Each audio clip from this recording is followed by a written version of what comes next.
You would assume that in your life you're going to have some fabulous fucking. But it's sad to find out that maybe a decade later, you really got yourself a bitter peach. Oh my God. I can end the broadcast right there. She lost her cherry to your rose prick, assuming she was going to have some fucking fabulous, but instead she's got a bitter peach. Oh my God. Oh my God. Oh my God. Oh my God. So let's go ahead and have the candle of the evening match the fragrance of the evening. Fucking fabulous. Oh my God. We're going to have a fucking fabulous, and we're going to put aside the lost cherry. That was, a decade ago. And your rose prick and her bitter peach. Well, we're talking about her bitter peach. Or a bitter peach and a rose prick. Hopefully getting better to fucking fabulous. But okay. Innuendos. What do you mean innuendos? DJ Envy. I'm not having any innuendos. Not like somebody who's said about me, but I don't have to do any of that. I can just talk about it. All right, so fucking fabulous is the fragrance. Fucking fabulous is the candle. And it turns out that apparently I'm pretty toxic. That's toxic. I didn't know that, but let's get into it. What are we talking about? Don't just envy toxic emasculation. Oh, God damn it. Try to hold it together. Don't just envy toxic emasculation. Well, about 3 weeks ago, we had the whole Will Smith, Chris Rock emasculated entanglement mess going on. And you would have thought that would have been where it ends. But it seems to be every week or so, we are starting to see more and more men being emasculated by their wives, whether, in public, and people have asked me to speak on it. So I figure I will try to do it in my own unique way. Hey, how you doing over there? Let's get the close up. Oh my God. Now, for those who don't remember, I actually had somebody about a year ago say some really foul things about me that were not based in any truth or reality. And I still dare you to bring up one shred of evidence to prove your claims. It haven't happened, but we've moved on. And I'm going to be honest. When I talk about people who are married, whether it's a husband or a wife, I try to do it with the level of delicacy when they're private individuals. But when they're public individuals, it's kind of like open season, because you wouldn't know about it unless they brought it to the forefront. And it gives us an opportunity to have a conversation about things. Should you have your business out in public as a couple? And as a man, I'm going to tell you, I don't think it's a wise move. Now, we all know what's in the headlines today.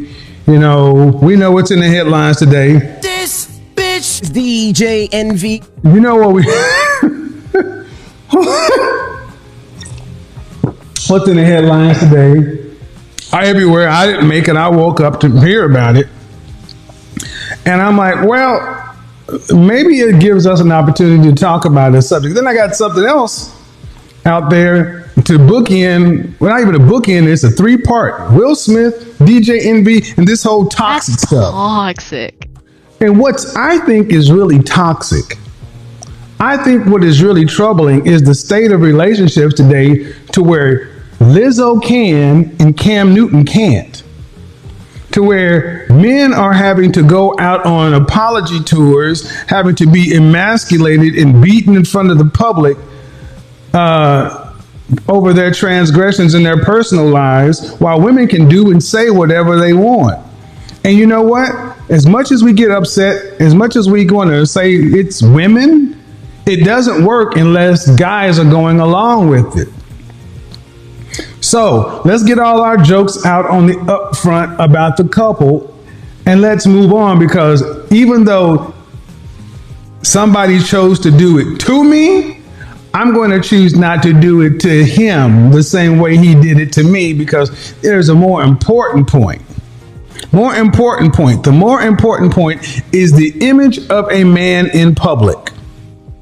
Part of a woman's responsibility is to be a support system for her mate.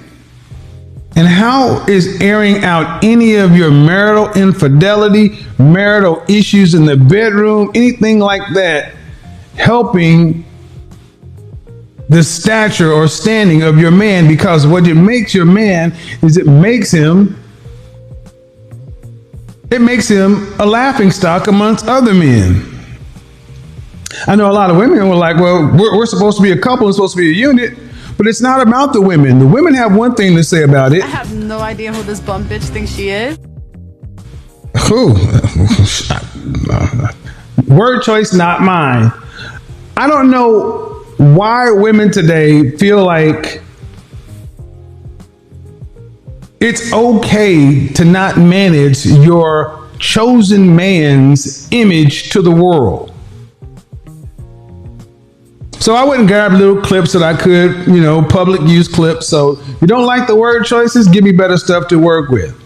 But as a woman of value, it is part of your responsibility to manage your husband's public image. But unfortunately, we're getting to a place in the world to where now it's almost like a woman wants to be with a man of value. Talk about you want to be his support system, and then later on, a man is supposed to, she's supposed to play her part, and you're supposed to know, she's supposed to do her part, and you're supposed to know your position. But unfortunately, now it seems to be like after women has put in 10, 20 years, it's almost like, okay, well, now I'm ready to be the king, you be the queen. Where that work at? Where does that work at? And that's what we're starting to see. This is why you're starting to see men in public, men of note, seeming to be humiliated, emasculated, taken down several levels in public. For whom? For their women. And I want to know one thing. That's toxic. I think that's toxic. I think emasculating men is toxic. And I honestly think that a growing number of women are starting to really enjoy it. This is why we see so much of this cancel culture. It's like, let's see how many men we can humiliate. And I mean, you look at it, you have that woman who changed her name talking about if a man has any restrictions or rules for a woman, then he must have little dicky energy. That's toxic. No. I talked about this the other day. As soon as you decide that you want some standards or whatever in your life, all of a sudden you got the issues, buddy. It's you. It's you. And I'm saying, guys, that the only way this stuff works is if you go along with it. You go along with this whole, well, if you try to put boundaries or restrictions or any kind of standards on a woman, then you're toxic. But then they can do whatever the heck they want to, and you're just supposed to accept it. And like I said, I am seeing far too many guys now starting to side with this stuff. That's why Cam Newton's story was so interesting. You knew what a lot of women were going to say. But what was really surprising is how many men were co-signing on this stuff. Men who have traditional families, traditional wives. And I got news for all the guys who keep signing on to this stuff. These women, the women who are doing this stuff, they're not going to like you anymore. They'll take your support, do what they want, and then once they get there, whatever, what is there for you? What kind of world do we want here? So it would be easy to take the basic road at this and say, ha ha ha, Look at what happened between this couple and that couple, and look,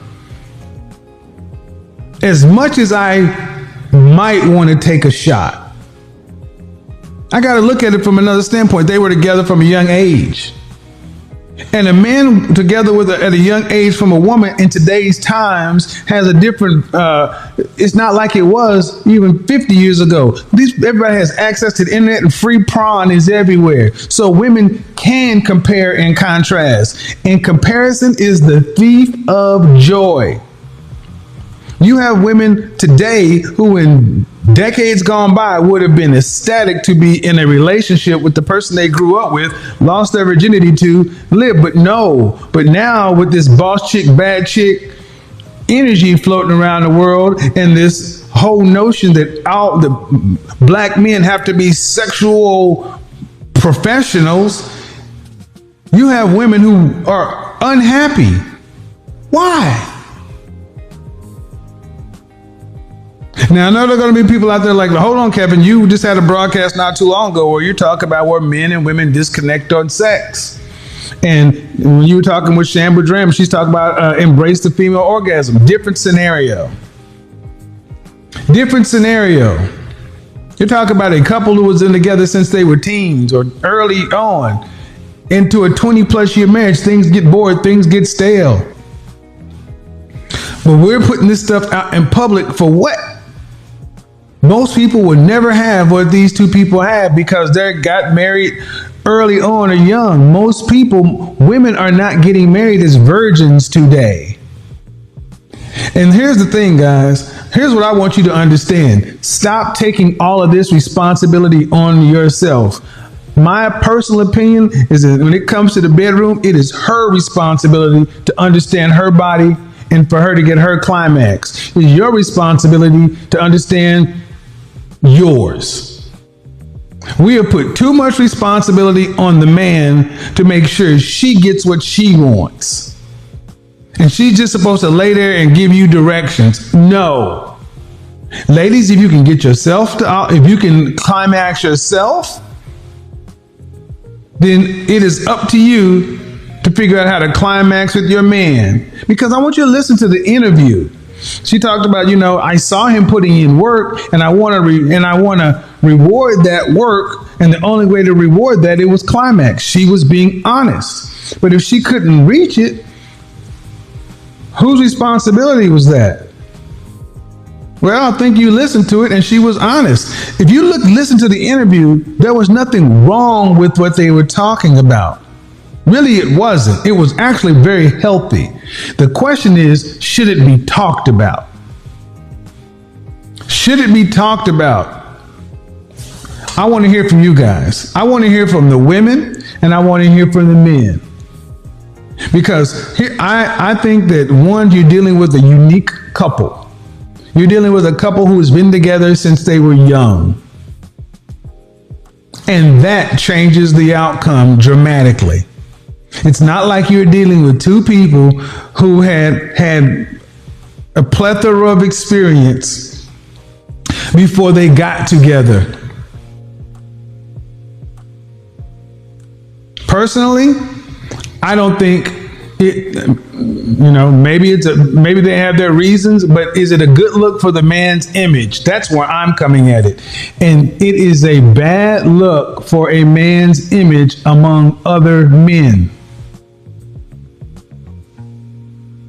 I think that's what I've heard from most men. There's like, even though it may be a healthy subject to talk about, it's something that you need to talk about amongst yourselves. We're putting out there for global consumption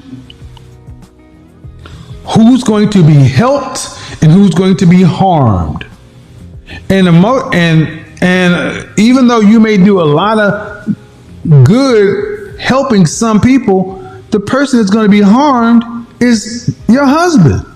Just like Will Smith is being harmed from all of this truth telling and red table talking, Will Smith is the one that is being consumed in this process. So what I'm ultimately saying is being a man married to a woman who is willing to emasculate you in public is not an enviable position to be in. It doesn't make you a better man among men. Men don't sit back and say, you know what? I want to be more like Will and get emasculated at the Red Table Talk. I want to be more like that guy and get emasculated about this. Men do not envy that in other men. See, I know where you thought I was going with it, but your Godfather is different. I could easily go for the trash can. I could easily go for the bathroom. We're going to go someplace else. It is not enviable to be emasculated by your woman. I have yet to meet one man who says, you know what? I think that's a good thing that he did. Like I said, men are ruthless. And when he is going to be the butt of jokes, when it gets hot, when it gets heated, you know, I don't see how it helps your man. I mean, you already knew the issue existed as a couple. Talk about it as a couple. Hell, how did people used to do things like this? By the way, this is supposed to be out of focus. Those things are supposed to be in focus. I'm supposed to be out of focus. How does this help you as a couple? How did people used to talk about stuff like this? They would use fictitious characters. They made up people. And people could make their own inferences, but using yourself? Nah. Mission accomplished, right? If one of the intentions was to start a conversation and to get buzz, but at what cost? How much of your personal life should you share in public? How much is your husband's image worth?